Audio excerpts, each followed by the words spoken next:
Lecture de la lettre de saint Paul apôtre aux Romains.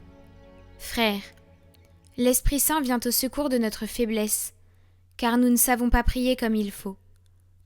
L'Esprit lui-même intercède pour nous par des gémissements inexprimables. Et Dieu qui scrute les cœurs connaît les intentions de l'Esprit, puisque c'est selon Dieu que l'Esprit intercède pour les fidèles. Nous le savons, quand les hommes aiment Dieu, lui-même fait tout contribuer à leur bien, puisqu'ils sont appelés selon le dessein de son amour. Ceux que, d'avance, il connaissait, il les a aussi destinés d'avance à être configurés à l'image de son Fils, pour que ce Fils soit le premier-né d'une multitude de frères. Ceux qu'il avait destinés d'avance, il les a aussi appelés. Ceux qu'il a appelés, il en a fait des justes, et ceux qu'il a rendus justes, il leur a donné sa gloire.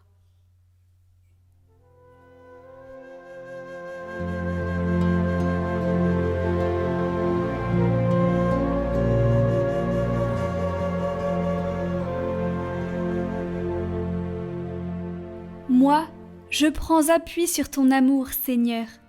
Regarde, réponds-moi, Seigneur mon Dieu. Donne la lumière à mes yeux. Garde-moi du sommeil de la mort. Que l'adversaire ne crie pas victoire. Que l'ennemi n'ait pas la joie de ma défaite. Moi, je prends appui sur ton amour. Que mon cœur ait la joie de ton salut. Je chanterai le Seigneur pour le bien qu'il m'a fait.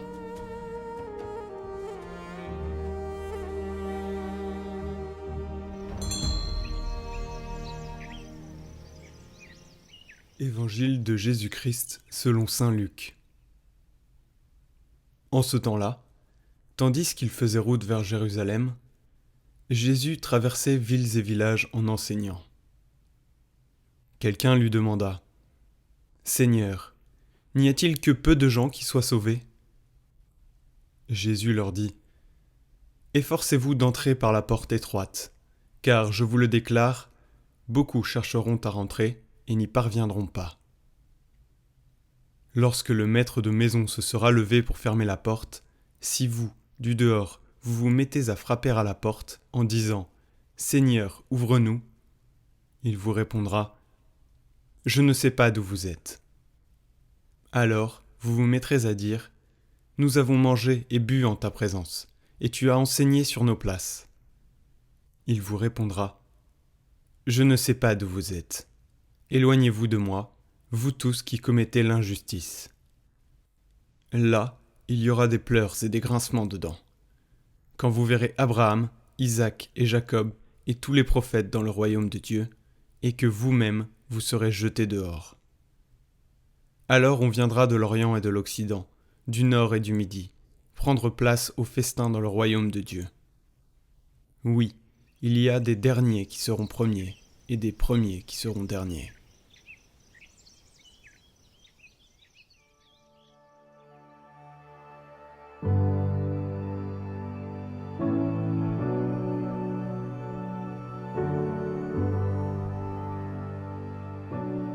Par ces mots, Jésus précise qu'il ne s'agit pas d'une question de nombre.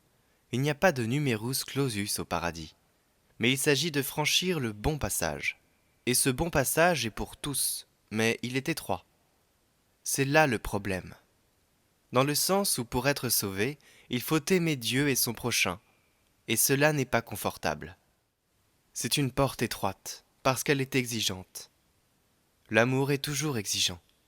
Il demande un engagement, voire un effort, c'est-à-dire une volonté déterminée et persévérante de vivre selon l'Évangile. Saint Paul l'appelle le bon combat de la foi. Il faut faire des efforts tous les jours, toute la journée, pour aimer Dieu et son prochain.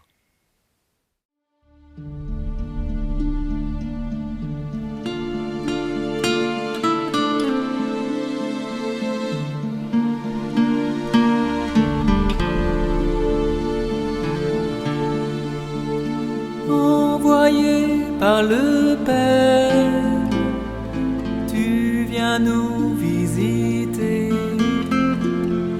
Tu fais de nous des frères, peuple de baptisés.